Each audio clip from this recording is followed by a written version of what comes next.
present by Magister Ajnabi Entertainment।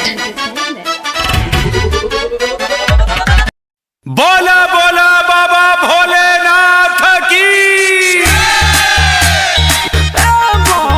present by Magister Ajnabi Entertainment। अरे नाम धरती को तबे न पता चले। अरे हमरा मरद के तारा मरद के होए दादा हमरा मरद के। अरे रुको हम पता लगावत हैं तारा मरद के भी कहां बारन। जल्दी से पता लगाई ना। भीड़ लगल रहे भारी हो भोले बाबा के दुआरी हो। भीड़ लगल रहे भारी हो भोले बाबा के दुआरी हो। जल ढारब हम हुआ अकेले का हमरो बलमुआ मेला में भुलइले केहू बमउन का के देखले हका। हमरो बलमुआ मेला में भुलइले केहू बमउन का के देखले हका।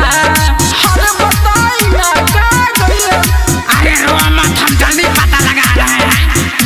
जल्दी लगाई ना तनी आयो दादा। अरे रुको रुको हम खोज के बता रहे हैं ना तुमको। देवघर में भोर हिस्से भइले लपाता सुबह हिस्से हम तो लगावता नि पाता। देवघर में भोर हिस्से भइले लपाता सुबह हिस्से हम तो लगावता नि पाता। कहतनी हाथ जोड़ी हो एगो मरुआ हमरी हो। सब पूछिए जवाब भर दे हम का। हमरो बलमुआ मेला में भुलइले केहू बमउन का के देखले हका। हमरो बलमुआ मेला में भुलइले केहू बमउन का के देखले हका। अरे जल्दी से खोज ना बड़ा बेचैनी धरता। अरे टेंशन काहे को करती हम जल्दी से खोजेंगे ना। हां तनी खोज जल्दी चल हम के डरन का। अखियां में बाड़े उता काजरा लगइले जखमी जरा मिसकुमार के संगे आइले।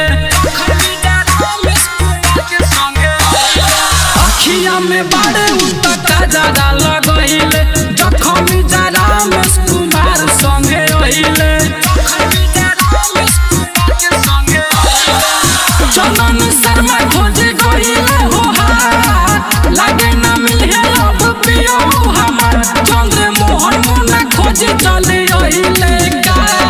हमरो बलमुआ मेला में भुलइले केहू बमउन का के देखले हका। हमरो